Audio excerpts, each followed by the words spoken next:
managers, to having consistency at the head coach, to even committing to a plan and sticking to it.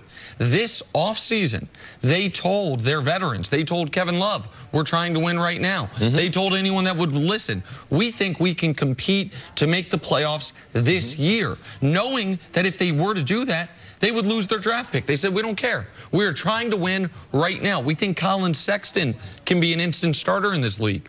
And what are they? They're the worst team in basketball. Pardon me.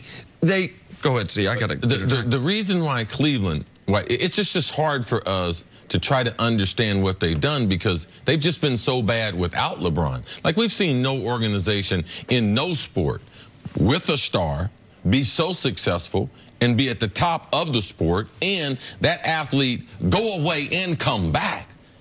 And they still, the same result. It's amazing how similar the Cavs were before LeBron, which was also before Daniel Gilbert.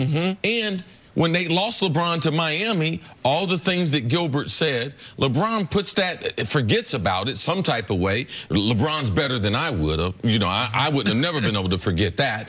He comes back, and ultimately, I'm going to tell you, I don't know how they won a championship. I don't know how LeBron beat Golden State. Like, because if you look at all the chaos and all the truth that's been brought out since LeBron has left, like what really happened, because all the time before we were blaming LeBron. Oh, LeBron made bad decisions here. Oh, LeBron's picking the players. And that was everything. That was further away from the truth. But now we know. We know LeBron. We know he didn't want Kyrie to leave. We know that he was upset about the general manager leaving. And I hate to say it, but, man, Daniel Gilbert, he has not. No one deserves to have a loser, but, man, he has not done well as far as owning a sports business. Listen, I know you think that I'm sometimes a little too hard on Dan Gilbert, but the facts are undeniable that he lucked into LeBron James twice. He did nothing. He wasn't even the owner when they got the #1 pick. And then he was fortunate enough that LeBron had such a tie to Northeast Ohio, had such a commitment to that area, and had accomplished enough in Miami that he was a made man already, that he could take the chance to go back to a team like that, and he squandered it twice. And it'd be one thing if it was just a fait accompli. LeBron, if he won a title in Cleveland, was definitely going to leave and try to go on to another chapter. That was not LeBron's plan. When LeBron went back to Cleveland, he thought, A, it would take a lot longer than 2 years to win a title, and B, that he would retire there. But the moment Dan Gilbert got an opening to where LeBron couldn't exert his pressure, the 1 year LeBron was not a free agent in the summer, he went against everything he had committed to. And so he, in my eyes, forced LeBron's hand, and with some of the great reporting from the reporters on the ground in Cleveland, wanted his franchise back, wanted to take control back. But this is what I know about the Cavs. The year before LeBron got there, they won 17 games. The year after he left the first time, they won 19 games. This year, they're going to win somewhere 17 to 19 games. When LeBron was there the first time, he never had a teammate average 18 points a game.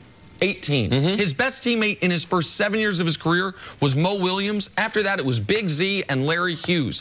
It has been systematic mismanagement. The only reason they were competitive the second time he came back was because they were so bad after he left. They got 3 #1 picks. One was Kyrie, one they could trade for Kevin Love. Quickly, how do you think the fans are going to respond to LeBron being back? He's the king. He is always going to be the king. They'll always welcome him back. He made them champions. All right, so that's one thing they'll always have with them. LeBron did that, and he fulfilled his part of the promise. And I was at LeBron's last game in that building, right? He didn't get a hero's send-off because it was a blowout, it was the end. They didn't want to really acknowledge that he was potentially leaving. So I think it will be 180 degrees from the first time he came back 8 years ago, which was as intensely negative reaction as anyone has ever gotten. Can I say one thing real quick about the news you mentioned about J.R. Smith?